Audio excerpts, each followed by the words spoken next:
Terkait dengan GERD atau penyakit asam lambung, mungkin Anda bingung apakah saya ini atau diri Anda menderita GERD atau tidak. Ya, saya berikan tools atau satu alat untuk mendiagnosisnya. Ya, Anda bisa melakukan diagnosis diri Anda sendiri apakah Anda menderita GERD atau tidak. Opini saya Dr. Roy kali ini akan membahas mengenai GERD-Q, ya, suatu tools untuk mendiagnosis seseorang menderita GERD atau tidak.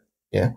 GERD-Q, Q-nya itu adalah kuesioner. Jadi Anda harus mengisi kuesioner itu, bertanya pada diri Anda sendiri dari riwayat Anda selama 7 hari terakhir, ya, sehingga Anda bisa mengetahui apakah Anda benar menderita GERD atau bukan. Ya. Ada 6 pertanyaan dan scoringnya ini masing-masing dari pertanyaan-pertanyaan tersebut diisi mulai dari 0 sampai 3. Ya. Ini adalah tabel untuk scoringnya. Anda bisa screenshot nantinya.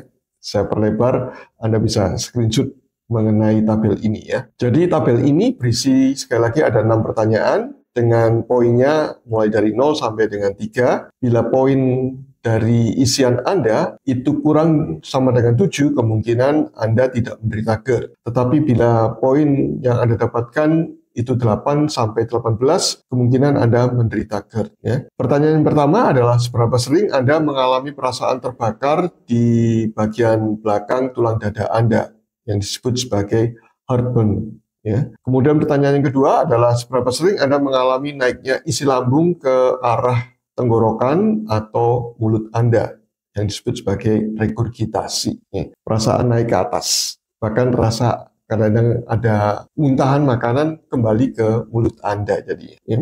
Pertanyaan yang ketiga adalah seberapa sering Anda mengalami nyeri ulu hati, dan pertanyaan yang keempat adalah seberapa sering Anda mengalami mual. Ya. Selanjutnya yang kelima adalah seberapa sering Anda mengalami kesulitan tidur di malam hari, terutama oleh karena rasa terbakar di dada atau naiknya isi lambung. Ya. Yang keenam adalah seberapa sering Anda minum obat-obat untuk lambung Anda, baik dari dokter maupun yang Anda beli secara bebas. Ya. Anda isi mulai dari 0 sampai dengan 3. Yang di situ ada 0 hari, atau hanya 1 hari saja, ataukah hanya 2-3 hari saja gejala itu, ataukah 4-7 hari. Ya. Anda bisa lihat di situ, Anda bisa scoring kondisi-kondisi tertentu ini. Ya.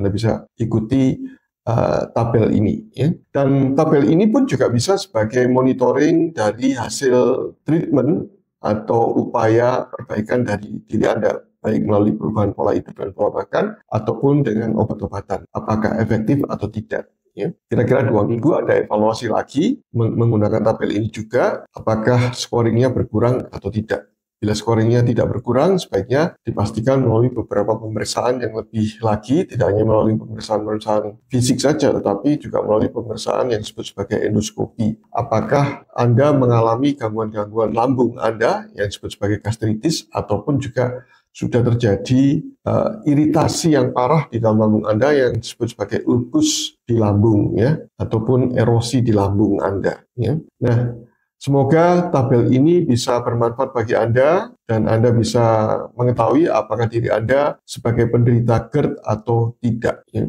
dan juga sudah mengalami perbaikan atau tidak. Semoga informasi ini bermanfaat bagi Anda. Bila bermanfaat, bisa bagikan kepada yang lain ya. Bagi Anda yang belum subscribe, silakan subscribe dulu ya, supaya channel ini bisa berkembang dan channel ini bisa dirasakan lebih banyak manfaatnya bagi orang yang lebih banyak lagi.